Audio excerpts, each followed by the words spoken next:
somebody does come in, and they go up and they go around the building, Yes. and they come down and there's no space available, they're gonna have to keep circling, correct? That's a major flaw in the design. Right. I mean, hopefully through signage and/or personnel, we can address, once, if this lot is full, to direct those people into the overflow areas, or in fact, Okay. to the left. Okay, see, this was my, I mean, I'm all in favor of one polling place if we had the place to do it, and as everyone knows, I don't think this is the place to do it. Because when we have a large election, it's gonna be chaos down there. And what I'm afraid too is it's gonna drive voters away, because they're not gonna go through the aggravation of trying to get in there to park. I do appreciate the map, and now I can see what it's gonna be, but on a large election, I just don't see this working at all. Well,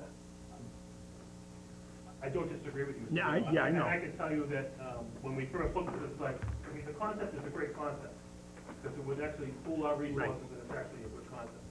But this site is less than ideal Right. to facilitate this type of organization, especially when you deal, you know, the biggest parking lot that we have to subdivide into no parking spaces. I agree. May I say something as well? One of the things that we're trying to avoid is parking on this west side, because the rectory has to have availability of parking spaces for their needs during the course of the day. So we don't want to encourage any parking on this side at all if we can help it. You know, sign holders and political workers, maybe at the end of the parking lot where it's close to 62, but as you get closer to the rectory, we have to respect that this is still a church and they have business to attend to and visitors that come to the rectory, and we have to preserve spaces for them and their workers. It was my hope that the handicap spots, we would utilize the ones on this side of the building. They are close to an entrance to the parish hall that would allow handicapped persons not to have to cross a path that vehicles utilize. However, they would have to hug that side of the building to stay out of the path of traffic. I think you know where those spots are. And there's about 6. We could probably make it into a couple more, and it's agreeable to the church to utilize those spots. And then anyone with handicap issues could just go into this entrance here. We would have that open, which we normally don't utilize on an election, and they would be very close to the entrances. So that was my hope. We're not objecting to that at all. Yeah. The reason why this was blocked off is this is normal employee parking for the church. But that would actually help us in this area as well. Yeah. If there's enough signage to indicate that this is a temporary handicap and that the egress is sufficient in that area. We do, there are permanent signs there for about 5 spots, I think, and I do have a handicap sign that I use here actually for handicap entrance. So we would be working with the police department to utilize signage. So, you know, that was one of the things that I had discussed with the church, and they were agreeable to that. They would not have utilize that for church employees parking. But again, we do have to respect their ability to utilize the parking on the west side of the building. Another issue, and we have not had a chance to talk on this plan yet, it's a good plan to ask election employees to park in the back of the building. However, we do have to keep in mind that most of our election employees are more on the elderly side, and this would force them to be walking at hours like 6 o'clock in the morning and 9 o'clock at night from this exit, you know, around to the back of the parking lot. And they go out for lunches, they go out for dinners, they change, you know, some of them just work half days, some come in at different days. So you're going to have the election workers walking in the flow of traffic areas too. And I just point that out as a caution to everyone. So, that being said, there are going to be some flaws. Another big issue that has come up due to the special primary on December 8th is that happens to be a holy day. And so now we're going to be talking about 3 masses occurring at St. Teresa's Church on that day during the polling hours. And I've spoken to the church secretary had issued to find out the times, and there will be a mass at, I believe it was 9 a.m., noon, and 6:30, each lasting about an hour long. So we are going to have traffic of the parishioners needing to get through the church, and it is after talking, the church secretary talked to Father Gillespie and got back to me, and it is their hope to just preserve the upper half of this entire parking for church, the parishioners to attend church services on December 8th. This is an unusual circumstance, you know, because there's nothing we could do to change a holy day, obviously, and the election is cast in stone. So we have to go into this plan knowing that on December 8th, at the least, there's going to be a, you know, what you see before you're here is not going to be able to be what we need for December 8th. Also, when I get into my budget figures, one of the things that was the wish of the board in consolidating the parking places is, of course, the idea of saving money, and along that line, we were eliminating the traffic details at this location for the election. So that is not budgeted in for any election outside traffic details. However, when I'm putting together my figures for the cost of a special election, I did include 2 traffic details to cover the mass time. They're 4 hours each. You know, that is the minimum of a traffic detail or a police detail. And I feel that it is important to have the traffic details at least on December 8th to help out with the unusual circumstances and the increased volume of traffic that we will undoubtedly see due to the holy day.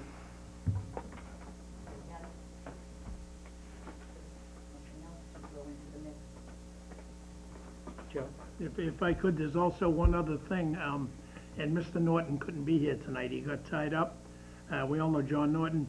And that is, and I don't know if it's ever happened or not before, Barbara, not that I can remember, is if they have a large funeral. I don't know what we'll do, because that's all I can say. I don't know what we'll do, and he doesn't either. I mean, if we get a funeral with 100 cars, Right. they have to go into the church parking lot. You know. Yes, they would. But where do we put the voters? That will be the bridge we have to Yeah, cross yeah. when we get to it. Again, Yeah. these are all unknowns to all of us. Right. And we're going to try to make a go of, you know, the plan, obviously, as best that we can. But, you know, we also want to point out to the board, you know, the various scenarios and Right. the possibilities of, you know, some problems with this situation. It's a good idea, but I don't think it's gonna work. Not at that location, and that's why I was opposed to it, and it doesn't look any better. I mean, no disrespect to the police department, you're doing the best you can with what you have. I don't mean you're giving us a bad plan, Sarge. No. I mean, we struggled with. no, this I know you last did. I'm saying the only plan we have, I don't feel is gonna work in this location. I just really don't. I am a little concerned too with, as Officer Romeo said, Sergeant Romeo said, the parking. When we first discussed this, when we met and we were presenting the plan, we did consider, you know, the traffic flow going this way, looping around, because of the way the parking lot is configured and striped. And hearing that now we're going to split it up to go in both directions, I'm not sure if that will cause problems for people, even with dummy cars in place, you know, if people. Like I said, without trying to plan and working it, and educating the voters, we don't know if it's gonna work at all. But we're trying to limit looping, obviously, because you're doubling your traffic. Yeah. Barbara, going back to when we first discussed this, there was some notification process that you had to go through. Yes. What's the status of Well, that? right now I've notified the Secretary of State's office of the change of polling locations. I haven't gone so far as posting yet. I thought I had a little more time. Yes, right. And I wanted to do the actual posting in the precinct as well as the mailing to coincide, figuring we had until May to do this. I did want it on the Secretary of State's website, wheredoivote.com, and it's up on our website, just as pre-notice to everybody. But what my hope was to have the letters, the notifications notification, as we discussed, go out with the census mailing. That was the only mailing that the Secretary of State's office would allow such notification to go to. So piggybacking on the census, we wouldn't have to pay for postage. It would be a small additional fee on the cost of the census to have a separate notice stuffed and enclosed with that. Yeah, but then Now, that's that plan is, we're going to alter this plan B. And so we will have to have a separate letter sent by first-class mail, separate notification. It probably can be a postcard too, but I'll have to look into this and the cost. And that has to go out at least 20 days ahead of the election to the voters. Every residence in which a voter is registered. So not one to each individual voter, but to each resident. So, you know, basically you're talking about. So at this point, if we decided to delay doing this until the May election, like we planned, we don't have to undo anything at this point. Well, the board would have to, I believe you'd have to rescind your vote to centralize the polling locations, because you did vote on it. I have notified the Secretary of State. So I would believe, I don't know if legal counsel or town counsel. But when we did it, our intent was to do it in May. Yes, however, the motion was changed. When I presented it, I said beginning with all elections in 2010, which would have at least put us in January. Okay. But then the motion was changed to say effective immediately. So now we are in this situation. Perhaps if the board rescinded that vote and voted instead to begin in May or in 2010 or in May of 2010 or begin with the town election in 2010, that would be a possibility. You know, that would be a choice to be made. Winter elections bring with them a whole other set of issues, and the one in January is in prime time for snowstorms. We're dependent on the Public Works Department for setting up the polls. If they're plowing the streets, that's another issue. So we always face that when we have a special winter election in the snowy months. In addition, you know, I know that we can't do any kind of markings on the parking lot. This is, you know, the church property, so all barriers and things would have to be above ground. You know, I have talked to the foreman of the Public Works Department, and he has, you know, stated that they have barricades or sawhorses or barrels, or things that I know we can put in there, along right, yeah, in there. You know, and at the same time, we have to leave openings so people can get through once they park on the other side, and they can walk through without having to go around.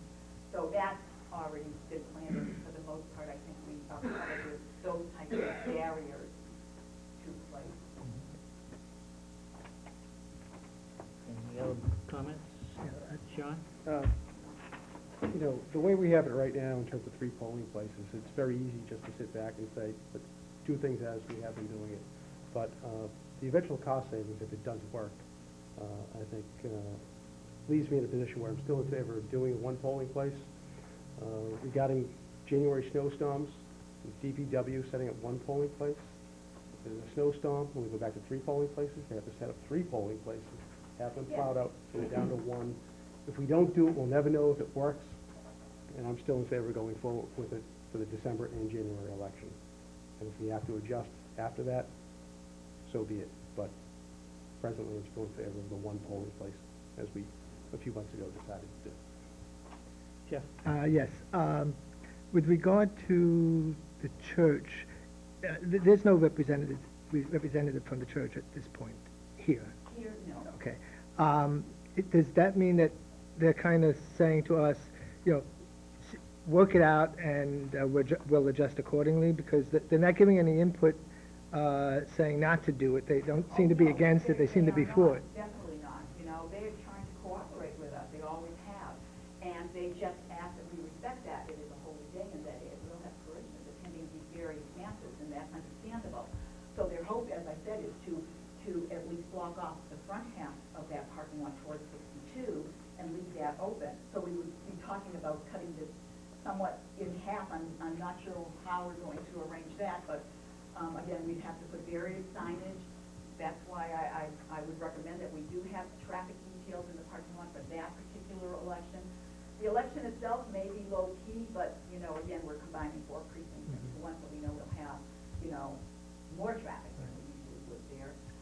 And again, on behalf of them, I'm